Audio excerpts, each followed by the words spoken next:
Vamos aplaudir Jesus, que ele merece. O dia todo eu tratei com as pessoas a respeito de um aprisionamento, a respeito de estarmos em uma condição de refém, assim como muitos vivem, refém de situações, refém de pensamentos, refém até mesmo de desejos. E isto é um grande problema, porque quando nós não entendemos o que é que Jesus veio fazer, e uma das coisas que ele veio fazer aqui é: eu vim para desfazer as obras do diabo.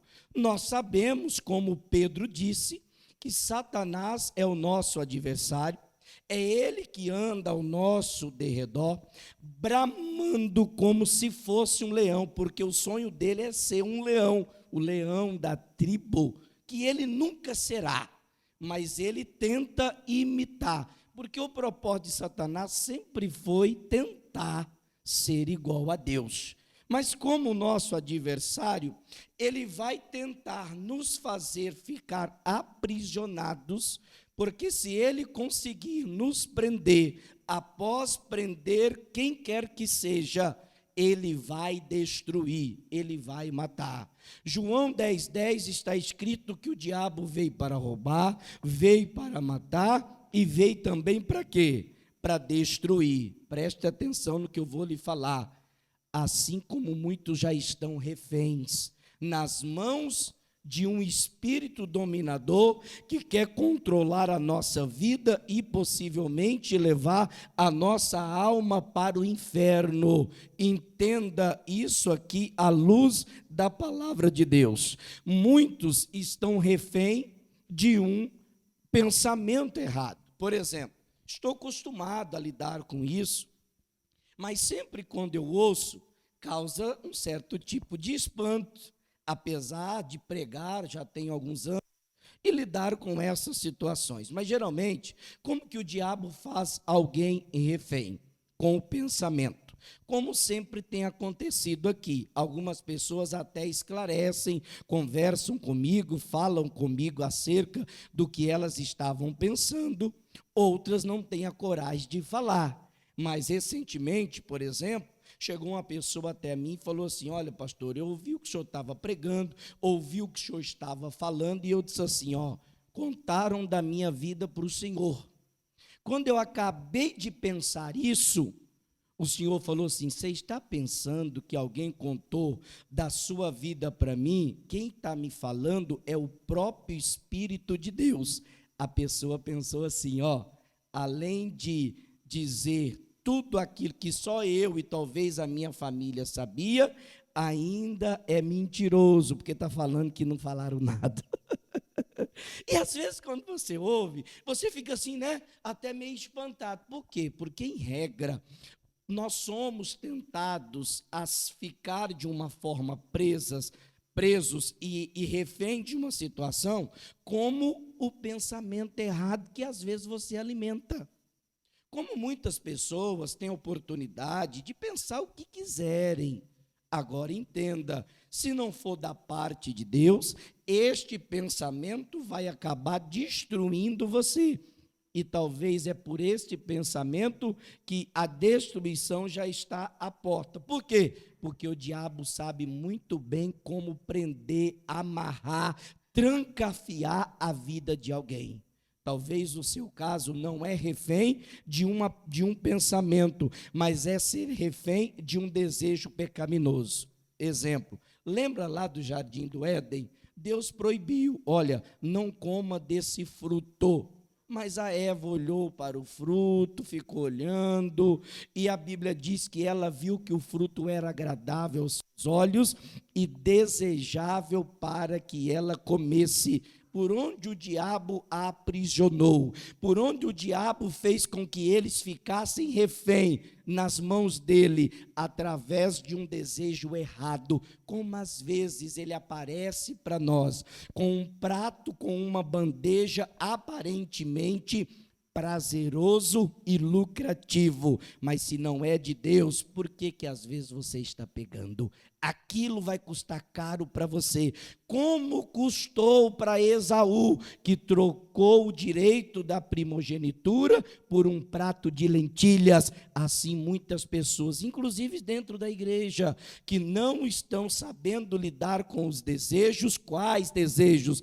Os desejos da carne, a concupiscência que Paulo disse, que é o desejo desenfreado, que às vezes, se você não colocar freio, se você não parar, você vai descer num precipício e vai acabar se arrebentando todinho. E às vezes é assim que você está vivendo, é assim que você chegou aqui. Mas em alguns casos não é refém de pensamentos, não é refém de desejos, mas é refém de uma situação. Não pensa mais, ela já pratica o que não deveria praticar, são condutas levianas, atitudes e práticas pecaminosas, as quais Deus disse que é anátema. O que é anátema, pastor? É amaldiçoado, o que é profano, é algo que não é santo, que nós não deveríamos fazer, mas às vezes estamos tão entrelaçados com o pecado, que nós já nem se damos conta mais, que as atitudes que nós estamos cometendo, são atitudes que têm nos deixado refém nas mãos de Deus. Que bom se fosse, mas infelizmente não é. Entenda isso, irmãos, muitas pessoas dentro da igreja, mas refém de pensamentos, desejos e às vezes refém até de atitude. Deixa eu beber um pouquinho d'água aqui. E o porquê que o senhor está falando isso? Para começar a mensagem, foi apenas um spoiler daquilo que está por vir. Entenda, você precisa vencer o silêncio que você carrega. Se ficarmos de forma aprisionadas e reféns, nós jamais conseguiremos vencer o silêncio que tem nos calado, que tem nos impedido de clamar, de buscar, de pedir ajuda para Deus. Quando uma pessoa se encontra na posição de refém, tudo o que ela mais quer é que alguém descubra o que ela está passando. Se ela se encontra em um cárcere privado, tudo o que ela precisa é que alguém descubra aquele cativeiro e possa libertar ela de lá. Irmãos, presta atenção no que eu vou lhe falar. Deus sabe o seu sofrimento, Deus sabe o que você está passando. Deus lá dos céus, Ele tem visto, Ele se compadece de você. E Ele está aqui nesta noite para te colocar em liberdade, para nunca mais você ser refém daquilo que você se colocou para se submeter, a qual jamais deveria estar se submetendo. Jesus falou, foi para a liberdade que Cristo vos libertou. Deus quer ver você livre. Livre desse pensamento pecaminoso, livre desse desejo errado, livre dessa prática, desse pecado que tem atrofiado e que está destruindo você aos poucos. O que me chama a atenção, quando eu estava meditando nesta palavra e pedindo a direção de Deus, Deus me fez entender o que significa a palavra refém. Dentre tantos significados, um me chamou a atenção. Vou te falar o primeiro, depois vou te falar o que me chamou a atenção. Refém é aquilo que se dá garantia por paga de algo.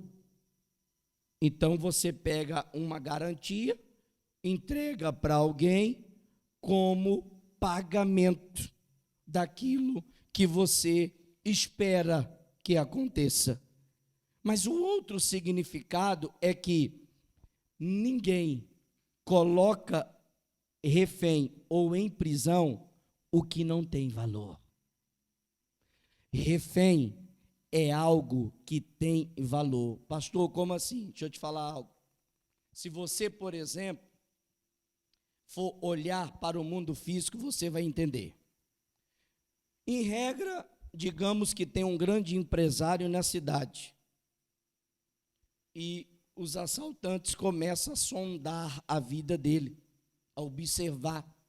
E para extorquir, arrancar dinheiro desse empresário, Eles vão lá e sequestra alguém da família, alguém de valor. Eles colocam um dos seus familiares em refém, em um cativeiro, aprisionam, em muitos casos tortura, batem, gravam vídeo e manda, se você não depositar nessa conta até tal dia, nós vamos dar cabo, nós vamos matar, nós iremos destruir aquele a quem você ama. Imagina só como que esse pai de família vai ficar vendo esse vídeo e não vai querer fazer nada, até que ele não tenha dinheiro. Ele vai vender o que ele tem, o que ele possui, para colocar em liberdade aquele a quem ele ama. Por quê? Porque aquele que está em refém é alguém de valor. Quando Deus deixou escrito para nós, João 3,16, coloca para mim, por favor. Jesus escreveu assim, porque Deus amou o mundo de tal maneira que deu seu Filho unigênito, para que todo aquele que nele crê não pereça, mas tenha o quê? O pagamento já foi dado, o pagamento é Jesus. Hoje nós não temos que pagar mais nada. Você tem a liberdade de ser livre. Sabe por quê? Porque Deus vê, não só viu, mas Ele ainda vê em mim e também em você alguém de valor. E é por isso que o diabo trabalha dia e noite para deixar você preso,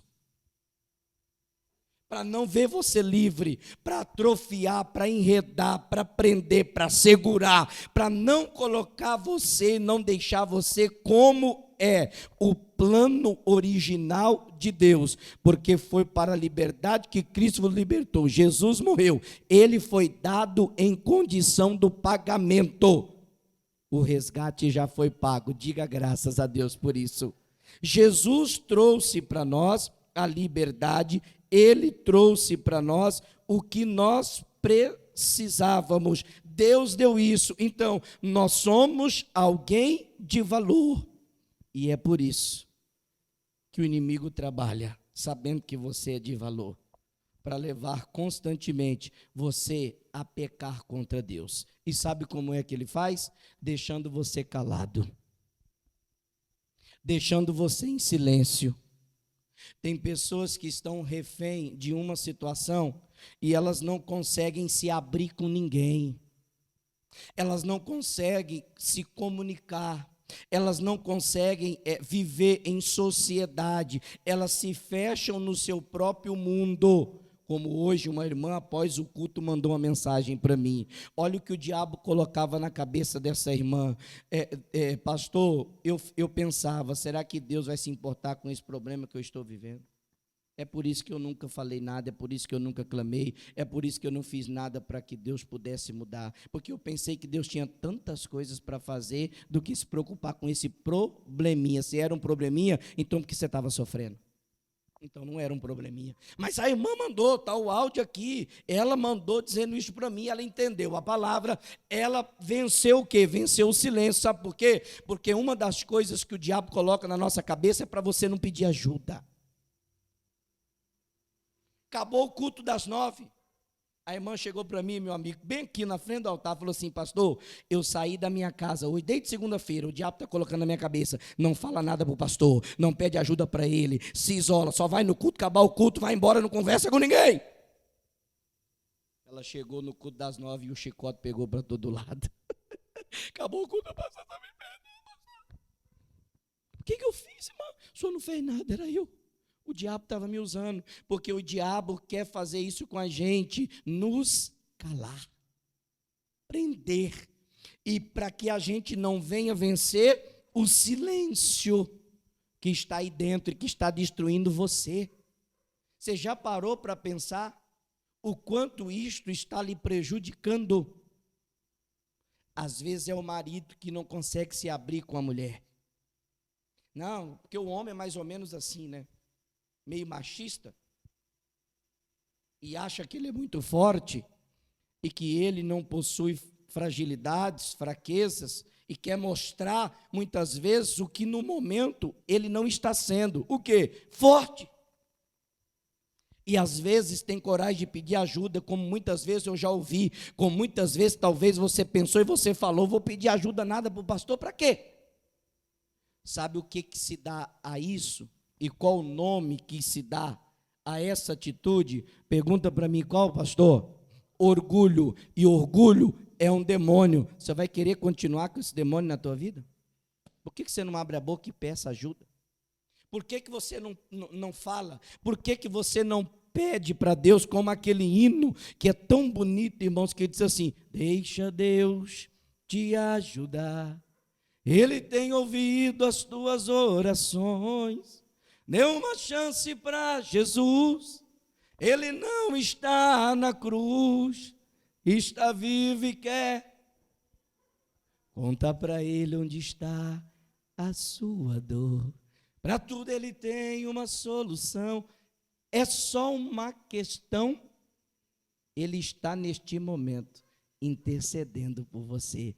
Por que você não abre a boca? Por que você não pede? Por que você está deixando o orgulho destruir você, meu irmão? Olhe para as passagens bíblicas, olhe para a história de Bartimeu em Marcos 10:46. Havia uma necessidade na vida dele, uma demanda qual ele precisava ver. Ele era cego, ele começa a clamar, ele começa a pedir. As pessoas que ali estavam ao seu redor falaram para ele, não adianta, para, e ele clamava cada vez mais alto: Jesus, filho de Davi, tenha misericórdia de mim. Jesus ia passando, e o clamor de Bartimeu fez com que Jesus parasse para ouvi-lo. Quando Jesus parou: o que é que você quer? Eu quero enxergar. Jesus falou: então começa a enxergar agora.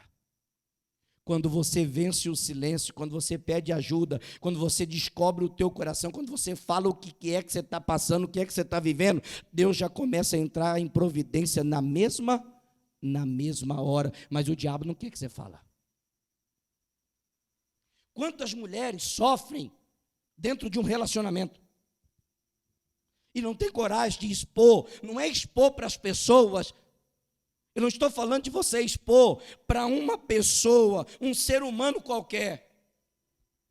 Eu estou falando para você primeiro procurar pessoas de Deus. Não estou me referindo a mim, mas vamos dizer que seja. E tratar de uma forma, na primeira pessoa, eu. Talvez você não me vê como o tal, e por isso você se sente envergonhado de falar, com medo de que eu fale as coisas, ou que eu expresse para alguém, como a irmã me falou hoje. Acabou o culto, a irmã pediu atendimento. Eu fui atender. E ela falou assim: pastor, eu relutei em falar com o senhor. Eu falei: por quê? Porque eu já tive outros pastores aqui. E tudo que eu falei para eles, a igreja ficou sabendo. E eu falei: a senhora me vê como todo mundo? Se a senhora me vê como todo mundo, não abre nem a boca, porque eu não quero saber. Não, pastor, está amarrado, é por isso que eu estou aqui, quero lhe pedir ajuda. Porque talvez foi o que fizeram com você também. Você descobriu o teu coração, falou para alguém, as pessoas saíram contando a tua vida para Deus e o mundo, e por isso que hoje você é assim, por isso que você se tornou assim, uma pessoa calada, uma pessoa em silêncio, que já não acredita em mais ninguém. Deixa eu te falar uma coisa, eu não sou igual a todo mundo. Eu vim para cá para fazer a diferença. Eu não sou igual aos outros. Não estou falando mal de ninguém. Eu estou falando para você que eu não sou igual. A mulher conseguiu enxergar, ela conseguiu entender, saiu daqui: pastor, muito obrigado, eu precisava, tinha um peso nas minhas costas, saiu daqui livre, liberta, porque ela venceu o silêncio. E você? O meu celular hoje, irmãos, tem umas 200 mensagens de pessoas que me agradeceram desta palavra. O dia inteiro, até hoje, antes de subir para o altar, pessoas mandando mensagem: pastor, como o senhor falou comigo, como Deus falou, pastor, precisava de tudo isso. E concluindo o que eu estava dizendo, quantas mulheres que dentro de um relacionamento vivem de fachada, porque não têm coragem de pedir ajuda, estão cansadas, estão esgotadas, mas não vence o silêncio. Você acha que você vai vencer sozinho? Perante a Bíblia, ninguém vence sozinho. Olha para a Bíblia. É melhor ser dois do que ser um. Não é melhor ser um. Olhe para a palavra de Deus. O problema é que o diabo está prendendo o teu coração, está prendendo a tua mente. Você é orgulhoso, orgulhosa. Diga para a pessoa que está do seu lado: vença o silêncio. Mas para você vencer o silêncio, você precisa vencer também o orgulho que está dentro do teu coração. Uma mulher um dia chegou para mim e falou assim: pastor, eu não aguento mais. 50 anos de casado, eu nunca fui feliz. Falei: mas como assim, irmã? Pastor, ele é estúpido, ele é ignorante, ele é um cavalo. Eu nunca tive coragem de falar para ninguém. Eu até, pastor, expresso uma alegria a qual eu nunca tive dentro de mim. Eu vivo de fachada. Eu faço que eu sou alegre e dou risadas para que as pessoas não fiquem preocupadas comigo, até porque a minha família já tem problema demais. Eu não quero deixar eles preocupados. Mas 50 anos de casado, eu nunca fui feliz. 50 anos ela ficou amordaçada, calada, porque não vencia o silêncio e nem o orgulho. Quantos anos mais você quer ficar desse jeito? Quantos anos? Você acha? Isso não é na nossa realidade. Eu estou falando de pessoas de dentro da igreja. Pessoas refém de um sentimento, de uma situação, de uma condição. E quantas mulheres que sofrem. É só você olhar, por exemplo, a questão do feminicídio. Quantas mulheres morrem e que não têm coragem de abrir a boca. Depois já é tarde demais. É isso que o diabo quer fazer com a gente, nos destruir, colocando uma mordaça na nossa boca, deixando a gente em silêncio, calado, para que a gente não exponha, não fale, não coloque para fora o que a gente está sentindo. Como homens também que vivem reféns de tantas situações e que estão olhando para mim, como você, mulher, também. E o silêncio tem reinado e tem impedido você, sabe do quê? De uma coisa só, não é de falar, é de ser abençoado. Salomão, em Eclesiastes 5:2, diz assim, ó: não te precipites em falar com a tua boca. O que é isso, pastor? Vai colocar na tela aqui, você leia aí, ó. O que o escritor está dizendo? O escritor está falando que só há uma permissão da parte de Deus para que a gente fique quieto, para que a gente fique em silêncio. Qual é a permissão? Se da nossa boca não sair palavras, não for sair palavras que edificam, palavras que servem para construir, palavras de sabedoria, então é melhor que a gente se cale. Até porque a Bíblia diz que nós temos que ser o sal para dar o sabor e o tempero. Se a gente não for falar o que edifica e o que ajuda, então é melhor que a gente fique quieto, fique em silêncio. É a única permissão da parte de Deus para nós. Caso contrário, nós precisamos vencer aquilo que até hoje estava vencendo você. E como é sério, fiz questão de anotar algumas coisas. Sabe por que o silêncio acontece e tem feito parte da vida de muitas pessoas? Primeiro, por causa da rejeição. Quantos jovens, homens, mulheres, que no dia de hoje foram rejeitados na infância, e por causa desta atitude, às vezes da própria família, se fecharam no seu próprio mundo, silenciaram a tua boca, calaram você. É só você ir nessas casas de apoio, onde tem, por exemplo, esses adolescentes que os pais o abandonaram, que eles estão lá disponíveis para ação. Conversa 5 minutos com um adolescente e veja quantas frustrações, decepções, constrangimentos eles já passaram. E quem passa por isso, em regra, a tendência é se calar. O silêncio nunca foi a solução. Às vezes o caso de outros é o abandono. Foi abandonado, foi rejeitado, e por isso as pessoas se isolaram de tudo e de todos.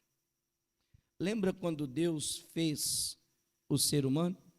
Colocou Adão e a Eva lá no jardim do Éden, e todos os dias, no findar da tarde, ele ia lá para poder ter relacionamento, comunhão, intimidade, contato com aquele casal. Sabe por quê? Porque Deus é um Deus de relacionamento.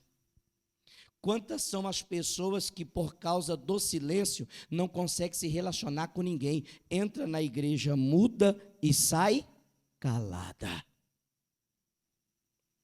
Deixa eu te falar uma coisa. Aí talvez você possa dizer assim, porque isso é um pensamento demoníaco, irmãos. Qual, pastor? Pastor, eu fui criado assim. Meu pai não me dava amor.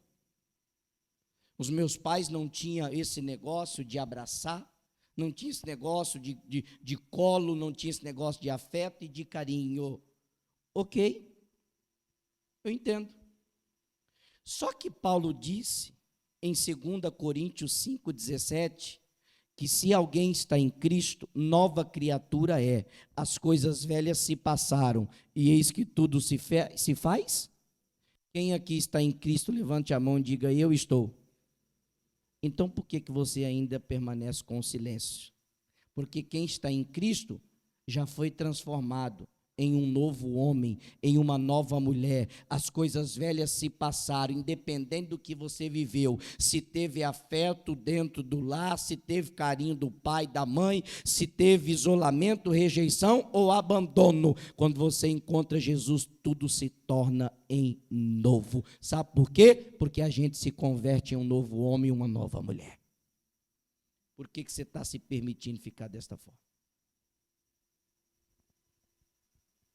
Por que você está se permitindo viver desse jeito? O diabo pode levar sentimentos como rejeição, trazer também lembranças de abandono, o que fizeram com você, o que você viveu no passado, mas você hoje está em Cristo, então você tem que ser novo. Se você não é, é porque você ainda não se converteu.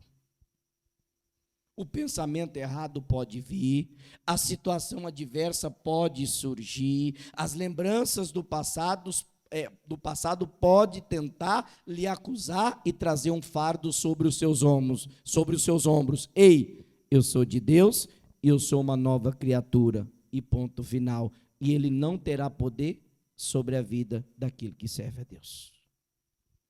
Mais uma vez, eu te falo com todas as letras e com muita clareza, para entrar no teu coração de uma vez por todas, você precisa vencer o silêncio, antes que o diabo consiga silenciar você de uma vez por todas. No Salmos 32, versículo 3, diz assim, ó, enquanto eu me... Vamos lá, igreja? Vocês estão conseguindo enxergar? Estão enxergando a letra?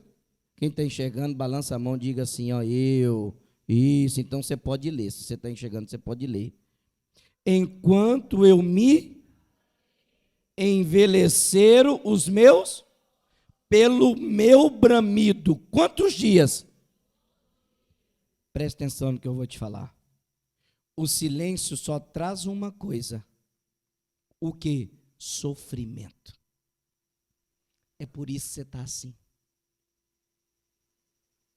É por isso que quando você coloca a cabeça no travesseiro, você não sabe se é melhor dormir, se é melhor já passar a noite para você acordar o outro dia, se é melhor você chorar, se é melhor, sei lá o que é melhor, porque você nem sabe o que é melhor. É por isso que você está assim.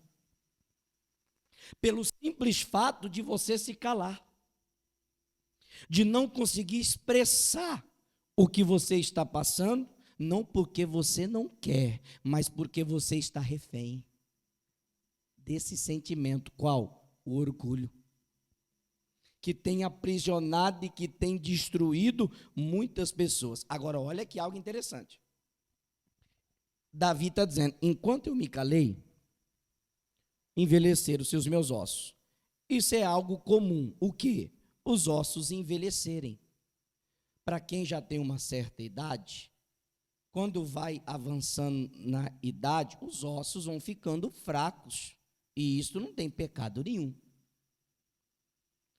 O pecado é envelhecer os ossos de uma forma precoce, fora do tempo. E o porquê isso se dá? Porque nós nos calamos diante de uma situação. E um dos problemas por se calar é mais ou menos assim. Vamos trazer para um assunto que eu acredito que fica mais fácil de entendimento para você. O marido vai fazendo raiva na mulher, a mulher vai se calando. Outro dia, daqui a pouco, ele faz uma raiva de novo, e ela vai se calando. Passa um mês, daqui a pouco ele faz outra raiva, e ela vai guardando, armazenando, armazenando. Daqui a pouco, não terá mais espaço para que ela guarde as raivas que já estão e que não são poucas dentro dela. Geralmente, o que é que vai acontecer quando um recipiente não suporta mais o que nele está sendo colocado? Vai transbordar, vai derramar. Vamos usar de um termo assim, um linguajar popular, vai explodir. É por isso que muitas pessoas estão assim. Como, pastor? Explodindo. É por isso que muitas vezes você anda com esta ignorância. É por isso que muitas vezes você tem um pavio curto e que qualquer coisa que fazem com você, você já dá patadas. Porque você vai armazenando, armazenando, geralmente é assim. Olha para você ver o quanto é sério. Se acontece alguma desavença entre o casal, aí a mulher, com coisas que passaram lá atrás, não era para fazer, irmãzinhas, não é para fazer isso, só um exemplo. Ela começa a puxar coisas lá de quando eles namoravam. Aí vai trazendo o famoso desenterrar o defunto, que já está morto há muito tempo. Por quê? Porque está cheia. Aí começa a jogar onde? Na cara. Porque ela nunca disse, ou nunca falou acerca de onde estava a dor. Por isso que sempre quando eu vou aconselhar casais, eu digo o seguinte para eles: vocês têm que ser francos, sinceros, um com o outro, e colocar uma pedra em cima e não ficar remoendo ou retirando dela mais. Acabou. Fala o que você tem para falar. Por quê? Porque isso traz um aprisionamento, um envelhecimento precoce dos ossos. Se os ossos ficarem fracos, o que é que vai acontecer com os mesmos? Eles vão se quebrar. E quebradura dói? Sim ou não? Apesar que, graças a Deus, nunca passei por uma quebradura, mas aqueles que já passaram dizem que dói bastante. Terrível, né? É por isso que você se encontra assim. Está doendo, né? Pastor, quando eu lembro da situação, pastor, dói demais. Tudo bem, você lembrou? Doeu? Doeu. Por que você não fala? Por que você não pede ajuda? Por que você não se abre? Se é problema com o teu marido, por que você não chega na tua casa hoje e fala: senta aqui, vamos conversar, eu preciso conversar com você. Eu não aguento mais. Mas você fica guardando. Você vai armazenando o silêncio, às vezes é com a esposa, às vezes é com os filhos. Você já viu, por exemplo, aqueles pais que vão guardando: se você não obedecer, eu vou te bater. Aí o filho continua falando: eu vou te bater. Aí, eu vou te bater. Quando bate, chega a arrancar sangue de tanta raiva que já está. Porque foi guardando o que não deveria guardar. O sofrimento vem porque o silêncio só tem uma coisa que ele provoca: o quê? Sofrimento.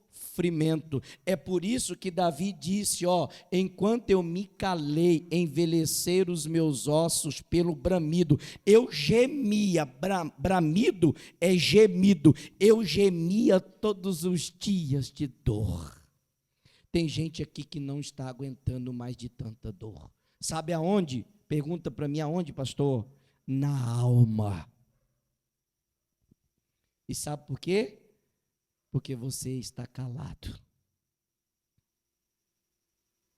Você se isolou. Você não é assim. Você escolheu ser assim. Por quê? Você gosta de sofrer? Não. Você só está se submetendo a um sentimento que não vem de Deus e que não deveria fazer parte da vida do cristão. Mas a palavra hoje está falando com você e está mostrando a você aonde você precisa mudar. Para quê? Para que você saia desse sofrimento. Deus me enviou aqui nesta noite com um propósito: abençoar você e colocar você em liberdade. Diga graças a Deus. Quando Davi expressa desta forma, ele continua dizendo no versículo 4 o seguinte: porque de dia e de noite a tua mão pesava sobre mim. A mão pesada e os ossos envelhecidos são sinônimos de sofrimento. Pastor, eu não estou aguentando mais. Irmãozinho, irmãzinha, presta atenção. Dá para ver no teu rosto o seu sofrimento. Você sabe por que eu nunca cheguei em você para falar? Porque para tudo tem um tempo. E se você não estiver disposta em receber a minha ajuda, eu não vou conseguir te ajudar. Não tem que partir de mim. Enquanto você não entender que eu não sou o seu inimigo, que eu vim aqui a mandado de Deus para poder te ajudar, você vai continuar desse jeito. Ô irmãzinha, é para uma mulher que eu estou falando, tá? Acorda, eu só quero te ajudar. Mas você se isolou. Você se afastou. Por quê? Eu não coloquei ninguém para correr ou algo desse tipo. Eu só quero te ajudar. Você está sofrendo sem precisão. Agora entenda. O meu humor, Davi falou, se tornou em sequidão de estio. Cadê a alegria? Não tem mais. Cadê o contentamento, prazer, a felicidade? Não tem mais. Por quê? Por causa do silêncio. Eu te pergunto, até quando você vai esperar para poder mudar de vida, se entregar de verdade e falar assim: eu quero ajuda. Eu preciso te ajudar. E Deus vai estender não só as mãos dele, Deus vai estender o cetro dele, porque ele está lhe dizendo: eu te aceito e eu vou te ajudar, por um simples motivo. Lembra do principal significado da palavra refém? Quem lembra? Alguém lembra? O que significa, Igor, a palavra refém? Lembra? O mais importante dos significados que eu falei é alguém de valor. Em Lucas 13, eu vou fazer questão de ler. Lucas 13, coloca para mim, por favor. E em versículo 10, ensinava no sábado numa das sinagogas. Quem estava ensinando? Jesus. Paz. E eis que estava ali uma mulher que tinha um espírito de enfermidade. E quanto tempo ela estava sofrendo? O que fazia dessa mulher refém era um demônio. Um espírito de enfermidade. Esta mulher chegava na igreja assim. Na hora da oferta, ela ofertava assim. Voltava para o seu lugar assim. E voltava para casa encurvada. Assim tem sido a história de muita gente que está aqui. entra e sai da igreja do mesmo jeito. Não porque Deus não tem poder para mudar a situação, é porque você não permite Deus fazer. Seu coração está tão cheio de orgulho que quando Jesus bate, você fecha a porta para Ele. Você vem quarta, volta do mesmo jeito. Você vem sexta, volta do mesmo jeito. Domingo você vem, às vezes você até ceia, mas volta aprisionado, porque não era a primeira vez que Jesus estava ali. Jesus já tinha outrora ido nesta sinagoga. A mulher se encontrava daquele jeito. A falha estava em Jesus? Não! A falha sempre esteve em nós, que fechamos a porta na cara de Deus, constantemente. Não damos espaço para Ele entrar, não damos liberdade para Ele mudar. Jesus está lá, fazendo o quê? Pregando, como eu sempre prego para vocês. As palavras que Jesus pregava, eu estou pregando para vocês hoje. E às vezes a nossa situação não está mudando. A palavra perdeu a essência? Nunca perderá. Nós é quem caímos, muitas vezes, nas mãos desse espírito que aprisionava essa mulher. Você pode ver que o espírito ali, o E está com E minúsculo, é porque era um espírito da parte de Satanás, que a aprisionava e que trazia sobre ela uma enfermidade. Ela ficava desta forma, e ela andava curvada e não podia de modo algum o quê? Aos olhos do homem, aos olhos humanos, não tinha jeito. Até Jesus entrar na parada. Diga graças a Deus. Talvez você ache que é impossível você descobrir o teu coração, você pedir ajuda, você falar onde está doendo. Às vezes você acha que não tem como reverter o quadro. Quem coloca ponto final onde Deus não colocou vai se dar mal, irmãos. A última palavra vem do Senhor.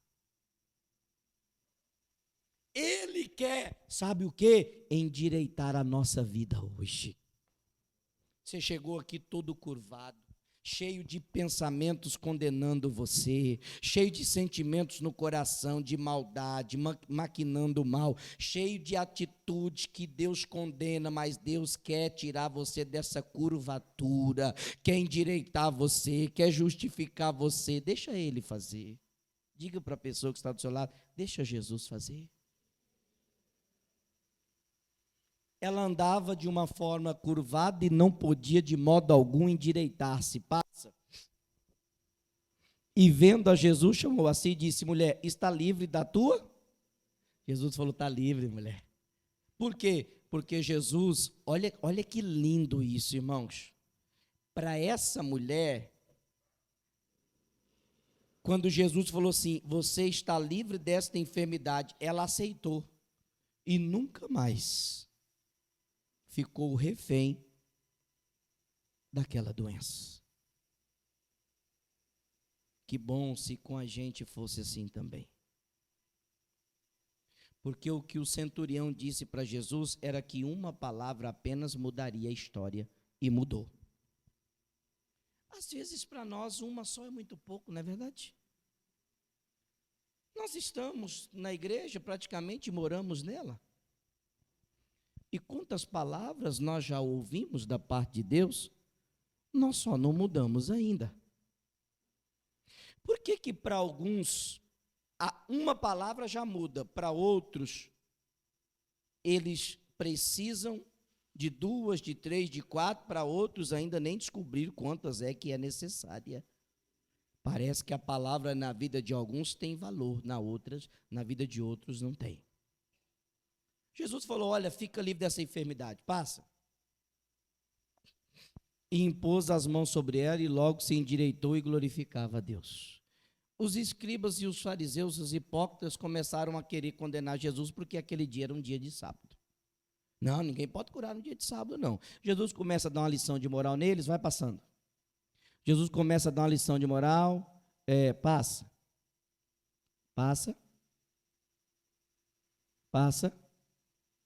Aí Jesus vem e fala assim, ó, e não convinha soltar desta, como que ela estava? Aprisionada, refém. No dia de sábado, Esta filha de quem? Por que que Jesus libertou aquela mulher?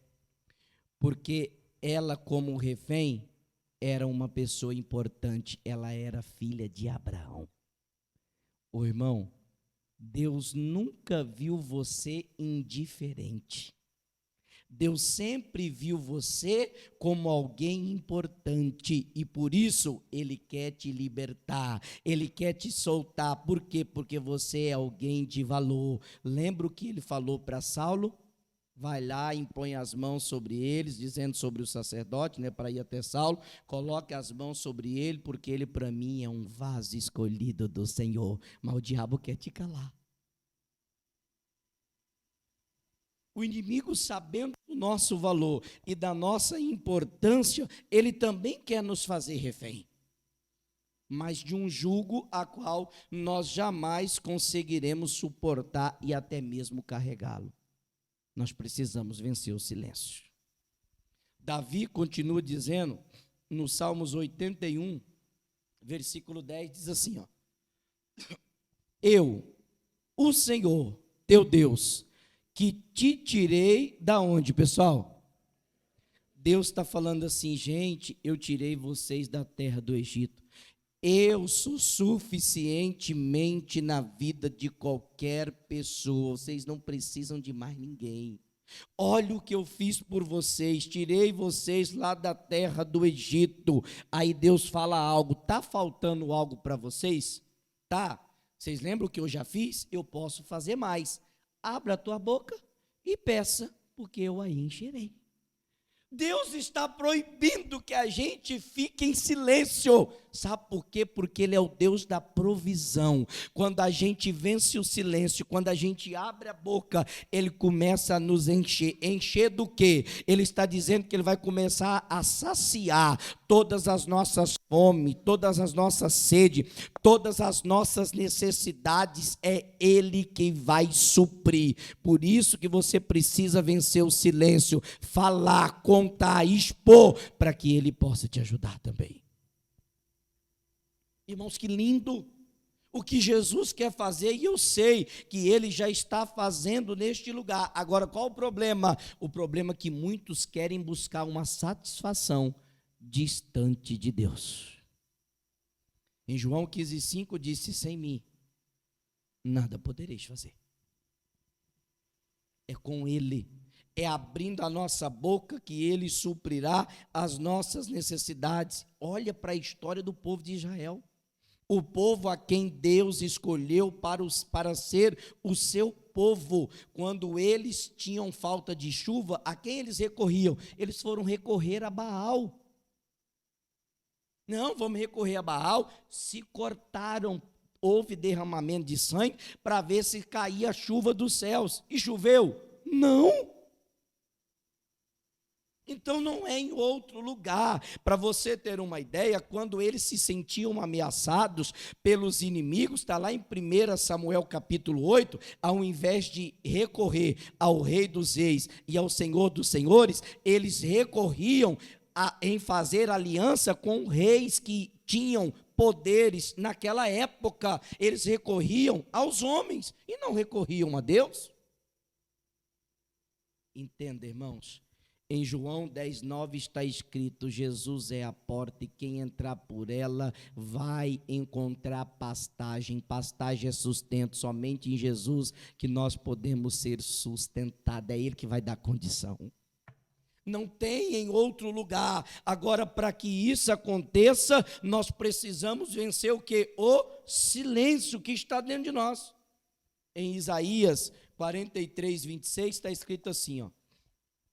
Procura lembrar-me, entremos em juízo, juntamente, ou seja, nós dois, você e Deus. Para quê? Para você apresentar a tua dor, para você apresentar as tuas razões, para você vencer o silêncio. Aí, quando você vencer o silêncio, eu começo a te justificar. Quer ter a justiça de Deus em seu favor? Quero, pastor. Então vai diante de Deus. Vença esse silêncio aí, ó. Que você chegou aqui com ele, que há anos você tem se tornado assim. Para que Deus possa justificar, para que Deus possa trazer a você a graça, o favor sobre a tua vida e lhe fazer, e te fazer, melhor dizendo, uma pessoa livre de verdade. Paulo disse assim: eu agora sou prisioneiro de Cristo Jesus. O único que fazia Paulo ser refém era Jesus Cristo de Nazaré. Pensamentos não fazia dele refém, desejos e nem práticas, atitudes, enfim, mas Jesus, que é a palavra. Davi disse no Salmo 69, versículo 9. Davi declara algo muito importante. Coloca para mim, por favor. Salmo 69, versículo 9. Pois o zelo da tua casa me devorou. Até aí basta para nós. Tem tradução que diz: o zelo da tua casa me consumiu. O que tem que consumir a maior parte da nossa vida e do nosso tempo precisa ser as coisas de Deus. E se isso consome a minha vida, eu venço o silêncio. E eu vou começar a me tornar quem sempre Deus planejou que eu fosse. Uma pessoa que se relaciona até mesmo com a família, porque tem gente que tem problema de relacionar até com seus familiares. Não, pastor, é porque eu fico no meu canto. Deixa para lá. Tem pessoas que têm dificuldades em pedir ajuda, em contar, em falar algo que estão passando, que estão vivendo. Faz isso não. Vença isso hoje. Conta para ele onde está a tua dor. Peça para ele ajuda. Ele vai te ajudar. A Bíblia diz que as mãos do Senhor não estão encolhidas. Nunca esteve, irmãos, e nunca estará. Assim como 7 e 9, Deus também se faz presente aqui neste lugar. E eu não poderia deixar de lhe perguntar o que eu perguntei o dia inteiro hoje. Pastor, essa palavra falou muito comigo. E tudo que eu estou passando foi o que o senhor acabou de dizer. O diabo não vai me dominar mais, pastor, porque agora os meus olhos foram abertos como nunca tinham sido acerca desse assunto. E eu venci o silêncio em nome de Jesus.